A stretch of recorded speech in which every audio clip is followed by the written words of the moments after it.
नमस्कार. मी मानिनी गद्रे. चला गीतेच्या अंतरंग जाणून घ्यायचा प्रयत्न करूया.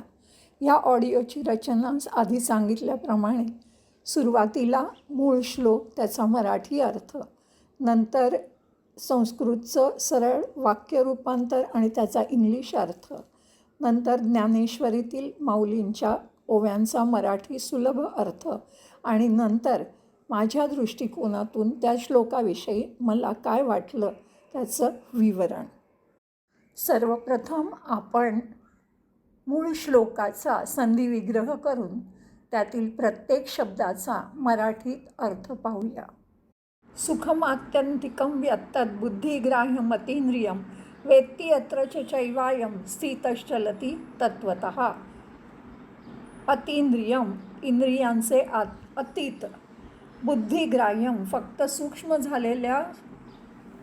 शुद्ध झालेल्या सूक्ष्म बुद्धीचे द्वारा ग्रहण करण्यास योग्य असा. यत, जो. आत्यंतिकम, अनंत. सुखम, आनंद आहे. तत्, त्याचा. यत्र, ज्या अवस्थेमध्ये. वेत्ती, अनुभव येतो. च, आणि. यत्र, ज्या अवस्थेत. स्थितः, राहिला असता. अयम, हा योगी. तत्वतः, परमात्म्याच्या स्वरूपापासून. न एव चलती, मुळीच विचलित होत नाही.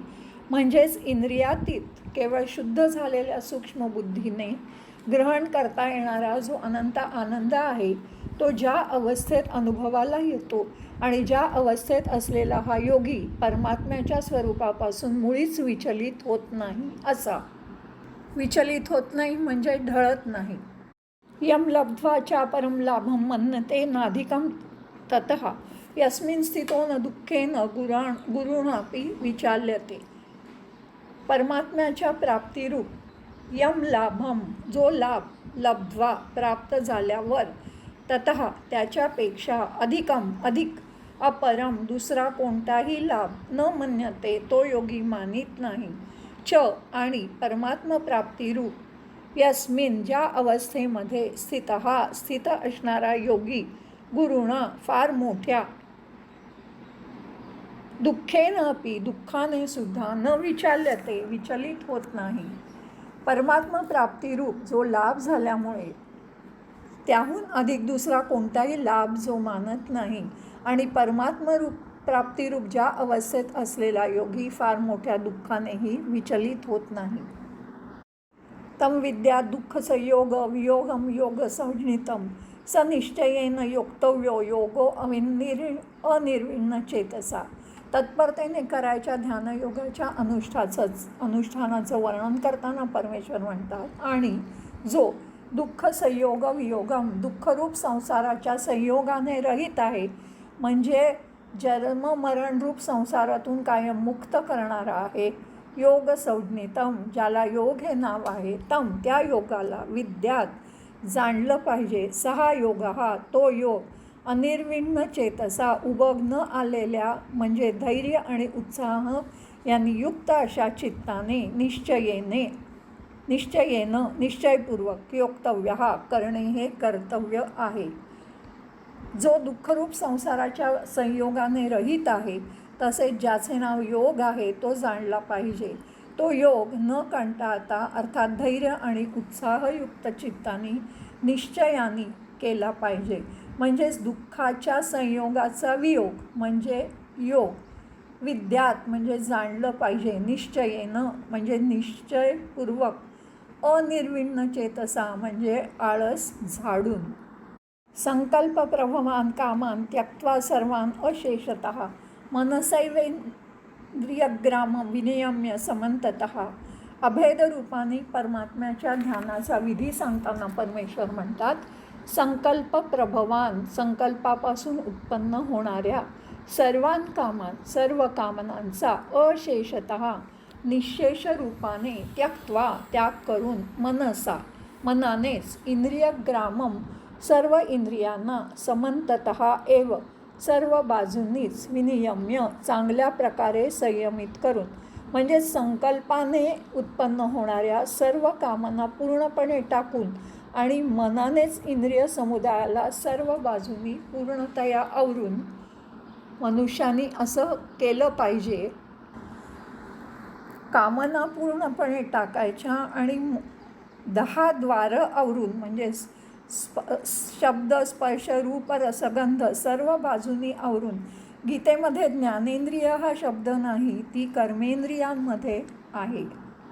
चिंता टाकून दिली पाहिजे आणि चिंतन जवळ केलं पाहिजे.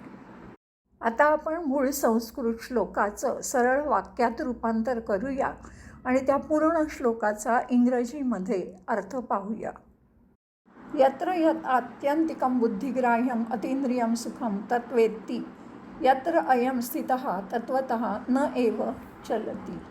When he experiences the supreme bliss which can only be intuitively realized by the intelligence and which transcends the sense pleasures, the yogi does not deviate from the blissful state.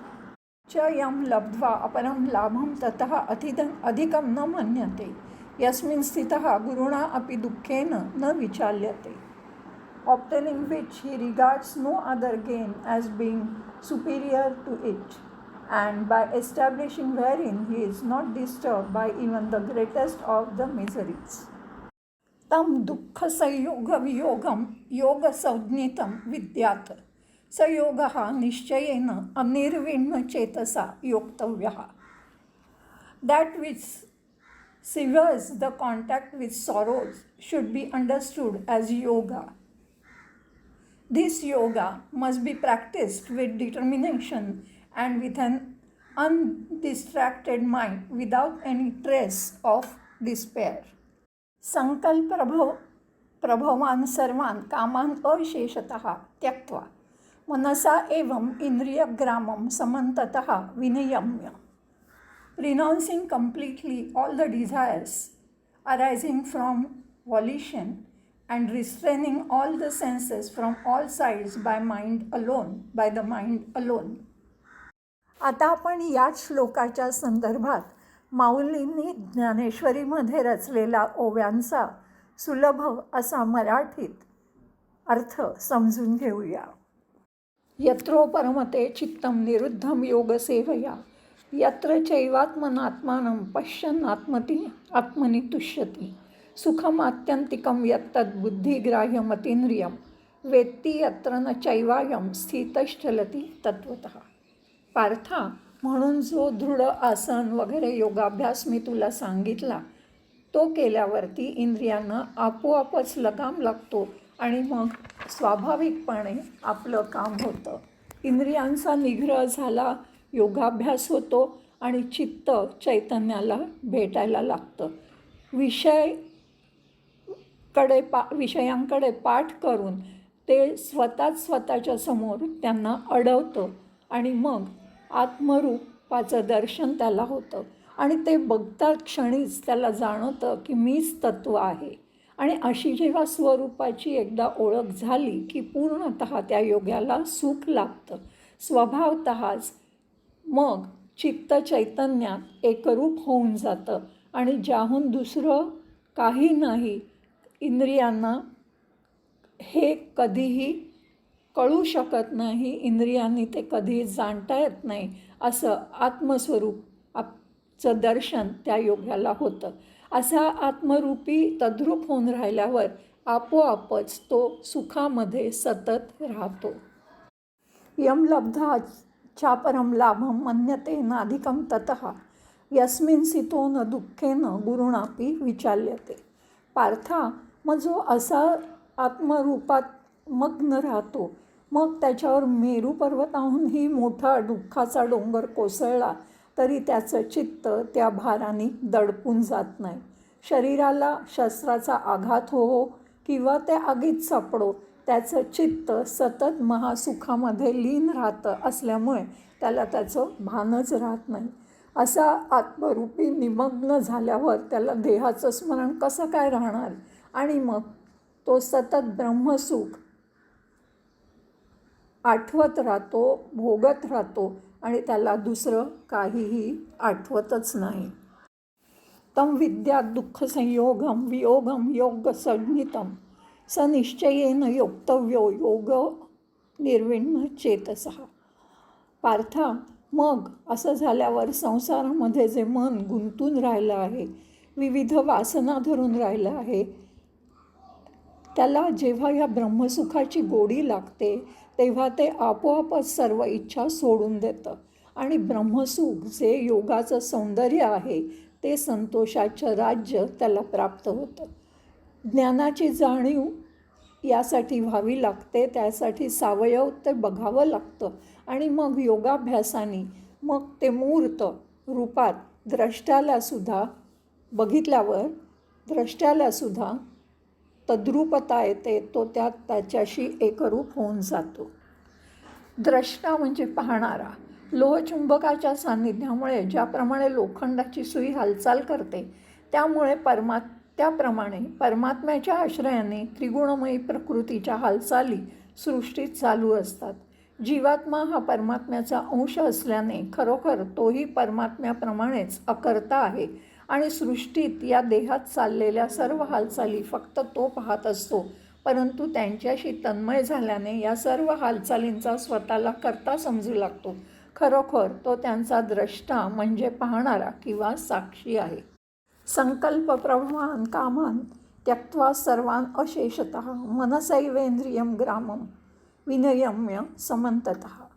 Partha, असा एकदा हा साधा सोपा योग प्राप्त झाला की जणू काही संकल्पांना पुत्रशोक होतो.